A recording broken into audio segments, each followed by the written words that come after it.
அரச மரத்தை பற்றி தெரிஞ்சிருப்பீங்க, ஆனால் அரச மர விதையோட மகிமையை பற்றி நீங்கள் தெரிஞ்சிருக்க மாட்டீங்க.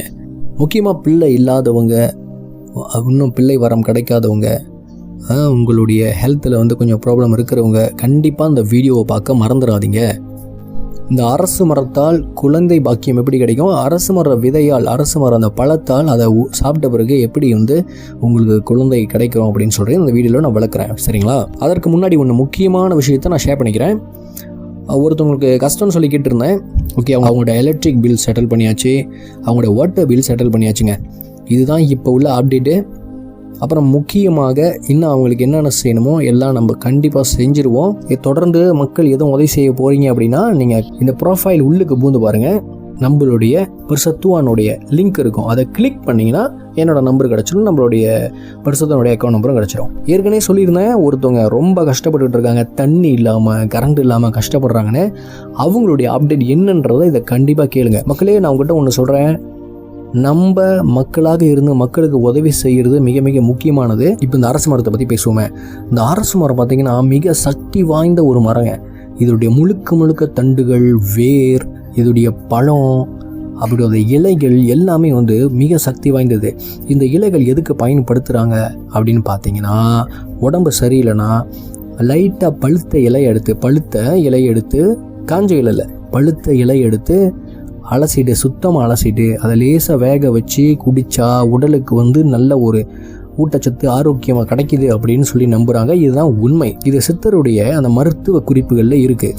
அதற்கும் மேலே இன்னொரு முக்கியமான விஷயம், சித்தர்கள் குறிப்பிட்ட மருத்துவம் என்ன இந்த அரசு மர விதையும் அரசு மர பழத்துலையும் அப்படின்னு பார்த்தீங்கன்னா, குழந்தை இல்லாத எத்தனையோ பேர் இருப்பீங்க. குழந்தை இல்லை, குழந்தை வரம் இல்லை, உடல் நல சரியில்லை, உடலால் பாதிக்கப்பட்டிருந்தீங்கன்னா, அந்த கருமுட்டைகள்லாம் மிகவும் உங்களுக்கு இல்லை அப்படின்னு டாக்டர் சொல்லியிருக்காங்க அப்படின்னா, இதை உயர்த்துவதற்கு இந்த பழங்கள் வந்து அவ்வளோ உதவியாக இருக்குது.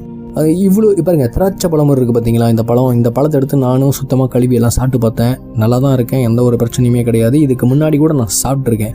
ஆனால் இவ்வளோ பெரிய பழத்தை நான் பார்த்ததில் இதுதான் முத அதிசயமாக ஆச்சரியமாக பார்க்குறேன். அப்புறம் இன்னொரு ஆச்சரியம் என்னன்னு பார்த்தீங்கன்னா, இந்த மரத்தின் கீழே தான் சித்தர்கள் உட்காந்து தவம் செய்வாங்க. அதனால தான் புத்தர் பாருங்க, போதி மரம்னு சொன்னாங்க பாருங்க. புத்தர் வந்து போதி மரத்தின் கீழே போய் உட்காந்து தவம் செய்ய ஆரம்பித்தார் அப்படின்னு சொல்கிறாங்களே, அதுதாங்க இந்த போதி மரம்ன்றது தான் இந்த அரசு மரம். அதையும் நீங்கள் தெரிஞ்சுக்கணும். அரசு மரம் நீங்கள் பாருங்களேன், இந்த பேரே பாருங்கள், எவ்வளோ ஒரு அரசுனாலே உங்களுக்கு தெரியும் என்னது அப்படின்ட்டு. அரசன், மரங்களுக்கெல்லாம் அரசன். அப்போ இந்த மரத்துக்கு எவ்வளோ சக்தி இருக்குன்றதை நீங்கள் புரிஞ்சுங்க. முக்கியமாக இந்த மரம் எந்த இடத்துல வேணாலும் முளைக்குங்க. தண்ணியே இல்லாத இடத்துல பெரிய பெரிய பில்டிங்கில் கூட முளைக்கும். அவ்வளோ ஒரு சக்தி வாய்ந்தது. அப்படி என்றால் இதனுடைய தன்மைகள் எவ்வளோ சக்தி வாய்ந்ததுன்றதை நீங்கள் பார்த்துங்க. குழந்தைகள் இல்லாதவங்க, குழந்தை இல்லாமல் கஷ்டப்படுறவங்களுக்கு கண்டிப்பாக இந்த வீடியோவை நீங்கள் அனுப்பிவிட்ருங்க. இது சாதாரணமாக குழந்தை இல்லாதவங்க தான் அந்த பழத்தை சாப்பிடணும் அப்படின்னு இல்லை. நம்மளுக்கு ஊட்டச்சத்து, நல்ல ஆரோக்கியம் உடலில் என்றைக்குமே இருக்கணும், வீரியம்னு சொல்லுவாங்க, அது இருக்கணும் அப்படின்னா அந்த பழத்தை வந்து நீங்கள் எப்பயுமே சாப்பிடலாம். ஆனால் கழுவி சாப்பிடுங்க. பழத்தை திறந்துட்டு உள்ளே லேசாக அலசிட்டு வெளியே நல்லா அதுக்கு முன்னாடி நல்லா கழுவிட்டு நீங்கள் சாப்பிட்லாம். நீங்கள் பார்த்தீங்கன்னா பறவைகளுக்கு இது ரொம்ப ரொம்ப பிடிச்ச பழம். நிறைய பறவைகள் வந்து ஒரு நாளைக்கு எத்தனையோ பறவைகள் இந்த பழங்களை சாப்பிட்றதுக்கு வெளியிலேருந்து பறந்து வந்து சாப்பிட்டு போகுது. அந்த பறவைகள் நல்லா தான் வாழுது. அதனால் வருத்தப்படாதீங்க. நானும் இதை சாப்பிட்டு ட்ரை பண்ணியிருக்கேன். அதனால தான் உங்ககிட்ட நான் எடுத்து சொல்கிறேன். குழந்தை இல்லாதவங்க கூட போய் பாருங்களேன், இந்த மரத்தை சுற்றி வருவாங்க. முக்கியமாக விநாயகர் இருப்பார், அதை சுற்றி வருவாங்க பாருங்கள். அரசு மர பிள்ளையார் சொல்லி சுற்றி வருவாங்க. ஏன்? எல்லாம் காரணங்கள் இருக்குங்க. அந்த பழத்தை வந்து எப்படி பயன்படுத்தணும் அப்படின்னா, கழுவிட்டு தேன் இருந்துச்சுன்னா தேனில் நனைச்சிட்டு நீங்கள் சாப்பிடுங்க. அது மட்டும் இல்லை, இறுதியாக ஒன்று சொல்லிக்கிறேன், முக்கியமானது, இதையும் கேட்டுங்க.